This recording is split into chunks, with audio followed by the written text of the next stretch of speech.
Bulletin में सबसे पहले बात करेंगे शेयर बाजार की। कारोबारी हफ्ते के आखिरी दिन बाजार रिकवरी मोड में दिखाई दिया। सेंसेक्स निफ्टी निचले स्तर से सुधरकर बंद हुए। Nifty bank mid cap index में अच्छी बढ़त देखने को मिली। स्टॉक वाइज कैसा रहा बाजार का हाल, जानते हैं कंचन नौटियाल से। तो कंचन, आपसे जानना चाहेंगे कि मार्केट का पूरा अपडेट क्या है। तो हफ्ते का आखिरी कारोबारी दिन, डेफिनेटली अगर आज के सत्र की बात करी जाए तो बाजार ने अपने सेकेंड हाफ में लोअर लेवल से एक शानदार रिकवरी जो है वो दिखाई। अगर फर्स्ट हाफ की बात करें तो majority of indices, not majority but सारे ही इंडाइसेस इन रेड ट्रेड कर रहे थे, लेकिन अब आप पिक्चर देखिए, यहाँ पे फ्लिप होती हुई नजर आई है। बैंक निफ्टी ने फ्रंट फुट पे आके एक अच्छी खासी क्लोजिंग दी है। मिड कैप में एक शानदार रिकवरी दिखाई दी है। इनफैक्ट रियलिटी, जहां पे जो बियर का जोश है वो बढ़ता ही जा रहा था, वहां पे भी जो बुल्स हैं अब हावी होते हुए नजर आए हैं। बिकवाली जो है वो कहीं ना कहीं थमती हुई नजर आई है। इसके अलावा अगर स्टॉक स्पेसिफिक एक्शन की बात करी जाए तो आइए देखते हैं। निफ्टी के बढ़ने वालों में से श्रीराम फाइनेंस में अच्छा रुझान देखने को मिला है, साथ ही अडानी एंटरप्राइजेस, बजाज फाइनेंस और टाटा स्टील में भी अच्छी खासी तेजी का सत्र आज के सत्र में रहा है। लूजिंग पॉकेट में बात करते हैं, भारतीय एयरटेल, यहां पे ब्लॉक डील हुई थी, उसके बाद ये गिरावट देखने को मिली है। टाटा कंज्यूमर, टेक महिंद्रा और अपोलो हॉस्पिटल की यहां पे नंबर्स आए थे, तो उसके बाद ये गिरावट जो है वो देखी गई है। मिड कैप में बढ़ने वालों की बात करी जाए, देखिए L&T finance, BSc, bank of Maharashtra, Aditya Birla capital की जो तेजी है उसके चलते मिड कैप का जो रुझान है वो अच्छा देखने को मिला है। लूजिंग साइड की बात करें तो सुजलॉन एनर्जी, डिलीवरी, भारतीय हेक्साकॉम और गोदरेज प्रॉपर्टीज में जो प्रेशर है वो थोड़ा बाउंड अप होता हुआ दिखाई दिया है। लेकिन अगर ओवरऑल बाजार की बात करी जाए तो लोअर लेवल से अच्छी खासी रिकवरी, और साथ ही साथ अगर सेक्टर स्पेसिफिक एक्शन भी देखें तो कैपिटल मार्केट में मेटल शेयर्स में भी अच्छा खासा बाइंग का रुझान देखा गया है। शुक्रिया कंचन इस पूरे मार्केट अपडेट के लिए। सेबी चेयरमैन तुहिन कांत पांडे ने साफ कर दिया है कि एफएनओ पर कोई भी फैसला काफी सोच विचार और डेटा के आधार पर ही लिया जाएगा। सीएनबीसी टीवी 18 के कार्यक्रम ग्लोबल लीडरशिप समिट में मार्केट रेगुलेटर ने कहा कि वीकली एक्सपायरी अभी चल रही है। म्यूचुअल फंड इंडस्ट्री में ब्रोकरेज कैपिंग के मामले में तुहिन कांत पांडे ने कहा कि इस पर अभी इंडस्ट्री से बातचीत जारी है और साथ ही निवेशकों के साथ इंडस्ट्री को नुकसान नहीं होने देंगे। The block deal window has been reviewed comprehensively with changes made to price bands and to the minimum order size. We are also committed to introduce closing auction framework soon, aligned with other global jurisdictions, but suitably designed for our requirements. We are focused on deepening our cash equities market to spur capital formation. An active securities lending and borrowing scheme is critical for improving price discovery and facilitating interlinkage between the cash and derivative segments. We are actually basically reconciling. There's investors on one side, there is industry on the other. Jointly, they have to work together to develop the industry, which has already gone, your mutual funds have gone 3 times for the last 5 years. So therefore, what we really need is we have to really expand this 130 million unique investors, doubling up in the next 5 years. Now, if you have that sort of thing, obviously you need to look at the investor's point of view, as much as we will also like to reconcile it with the industry point of view. There is a scale benefit, and how much of that scale benefit can come to investors. And so therefore, when we put out a consultation paper with certain facts, I think different participants do come back to us with their views and with rationale, and then we are able to look at it. चलिए बढ़ते हैं आगे और एक और बड़ी खबर आपको बता दें। सुप्रीम कोर्ट ने बेघर कुत्तों के मामले में सख्त रुख अपनाया है। सुप्रीम कोर्ट ने राज्यों और केंद्र शासित प्रदेशों को 2 हफ्ते में सभी सरकारी परिसरों की पहचान करने और 8 हफ्ते में वहां बाड़ लगाकर सुरक्षित करने का निर्देश दिया है। इस खबर पर डिटेल्स के लिए अब जुड़ते हैं असीम मनचंदा से। तो असीम, आपसे जानना चाहेंगे, बेघर कुत्तों के मामले में सुप्रीम कोर्ट ने जो सख्त रवैया अपनाया है, क्या कुछ कहा गया है इसमें? बेघर कुत्तों के लोगों को काटने की घटनाएं बढ़ रही हैं। इस मामले का सुप्रीम कोर्ट ने खुद संज्ञान लेकर के सुनवाई की थी और सुनवाई के बाद सुप्रीम कोर्ट कई सारे डायरेक्शन ऑलरेडी इसके अंदर पारित कर चुका है।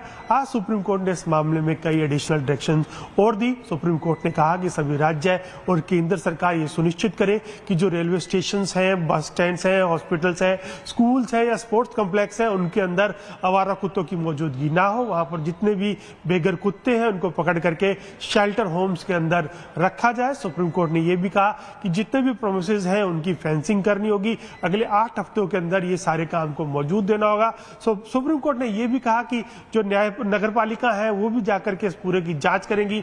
हर 3 महीने बाद वहां पर जांच की जाएगी कि दोबारा से बेघर कुत्ते वहां पर तो नहीं आ गए हैं। सुप्रीम कोर्ट ने इसके साथ साथ जो नेशनल हाईवेज है या फिर जो राज्य मार्ग है उनके ऊपर होने वाली छोटे पशुओं के द्वारा जो दुर्घटनाएं होती है उसके ऊपर भी सुप्रीम कोर्ट ने डायरेक्शन दिया। सुप्रीम कोर्ट ने कहा कि जो NHAI के अधिकारी हैं जो या फिर जो राष्ट्रीय राजमार्ग मेंटेन करने वाले अधिकारी हैं उनको ये सुनिश्चित करना पड़ेगा कि जितने भी छोटा मवेशी हैं उनको पकड़ करके या तो शेल्टर होम के अंदर रखा जाए ताकि जितनी इनसे होने वाली जितनी भी दुर्घटनाएं हैं उसमें कमी आ सके।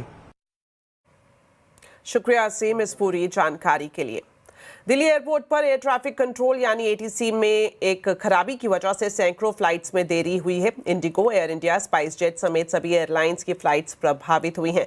दिल्ली एयरपोर्ट पर यात्रियों की भारी भीड़ भी देखने को मिल रही है। एयरलाइंस की तरफ से यात्रियों को यह सलाह दी गई है कि फ्लाइट स्टेटस चेक करके ही घर से निकलें। खबर पर पूरी जानकारी दे रहे हैं रोहन सिंह। जी, दिल्ली एयरपोर्ट की तरफ से जो जानकारी हमारे पास आ रही है, ये समस्या अभी भी बनी हुई है। कल शाम को पहली बार ये डिटेक्ट की गई थी ये समस्या और तब से लगातार जो देरी है वो बनी हुई है। दरअसल दिल्ली एयरपोर्ट का जो ATC है उसका AMSC यानी कि ऑटोमेटिक मैसेजिंग स्विचिंग सिस्टम होता है। ये दरअसल पूरे जो टेक ऑफ और लैंडिंग का डाटा है उसे ऑटोमेट करता है, उसे स्मूथ बनाता है। इसमें एक तरह का सॉफ्टवेयर ग्लिच आया हुआ है जिसकी वजह से पूरी प्रॉब्लम आ रही है। इसका कारण क्या है ये अभी पता नहीं लगाया जा सका है, लेकिन अभी ये सारा काम जो टेक ऑफ लैंडिंग से जो डाटा है वो मैनुअली किया जा रहा है। इसलिए औसतन एक फ्लाइट में 50 से 55 मिनट की जो है वो देरी आ रही है। और अभी करीब कुल मिला के जो डिपार्चर्स दिल्ली एयरपोर्ट के हैं उसमें 90% डिपार्चर प्रभावित हुए हैं। अलग अलग उसमें ड्यूरेशंस हैं, लेकिन कुल मिला के 90% डिपार्चर इसमें प्रभावित हुए हैं। अभी दिल्ली एयरपोर्ट की तरफ से या AAI की तरफ से ये नहीं कहा गया है कि इसका एग्जैक्ट कारण क्या है।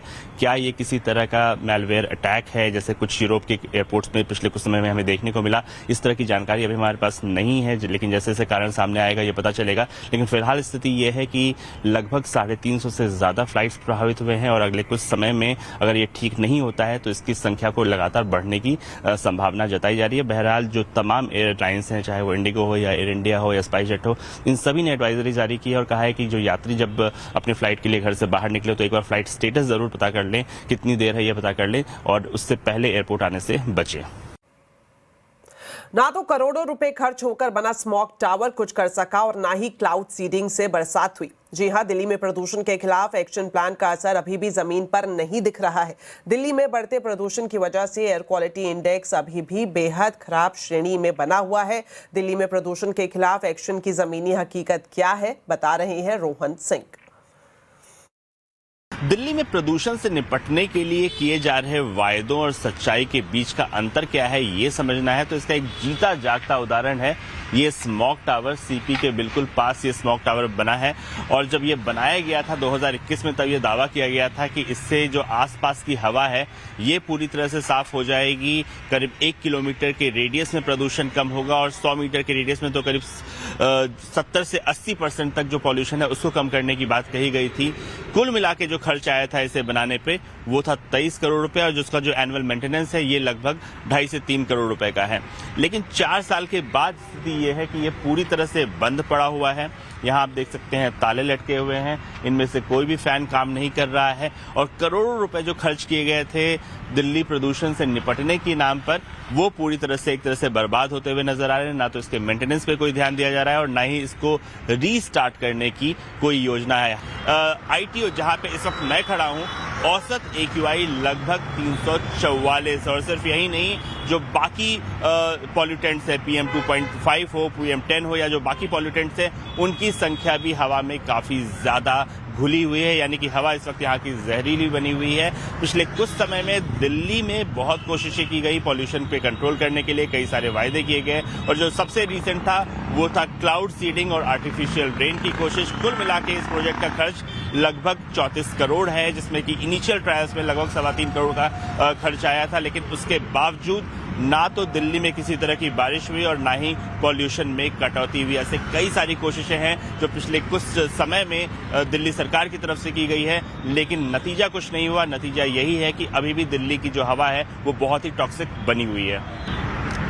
दिल्ली में इस वक्त ग्रेडेड रिस्पांस एक्शन प्लान का स्टेज 2 लागू है, यानी कि इस वक्त water sprinkling, smog guns, mechanised sweeping जैसे कदम उठाए जाने चाहिए। लेकिन जब हमने दिल्ली के अलग अलग इलाकों का मुआयना किया तो हमें ये कदम नहीं के बराबर देखने को मिले। जाहिर सी बात है प्रदूषण में कोई कमी नहीं आई। हालांकि दिल्ली ट्रैफिक पुलिस का कहना है कि प्रदूषण करने वाली गाड़ियों पर इस बार पिछले साल के मुकाबले 20% ज्यादा चालान जरूर हुए हैं।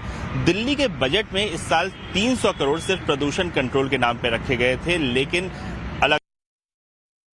अलावा उनका असर धरातल पर नहीं दिख रहा है और दिल्ली वासियों के लिए प्रदूषण की समस्या बनी हुई है। रोहन सिंह, दिल्ली। अब आपको बताते हैं आज के कंज्यूमर अड्डा के टॉपिक के बारे में।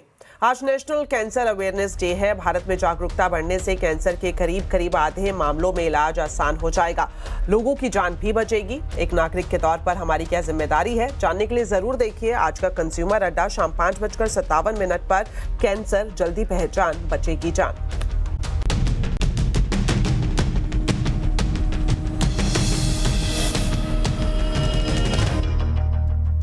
ब्रेक के बाद आपका स्वागत है। अब बात करेंगे बिहार चुनाव की।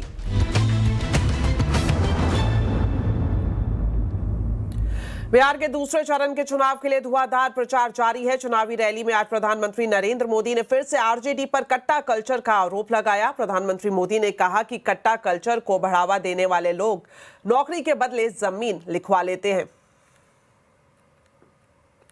आपके सामने आरजेडी कांग्रेस का ट्रैक रिकॉर्ड भी है। ये वो लोग हैं जो बिहार के युवाओं से नौकरी के बदले जमीन लिखवा लेते हैं। आपको नौकरी चाहिए तो आपका खेत मेरे परिवार के नाम पर कर दो। ये खेल चला, अदालत ने भी माना और आज ये जमानत पर बैठे हुए हैं। जांच एजेंसियां इनकी जांच कर रही है। ये जंगल राज वाले जमानत पर चल रहे हैं। ये आरजेडी कांग्रेस वाले बिहार के युवाओं को कभी भी नौकरी नहीं दे सकते।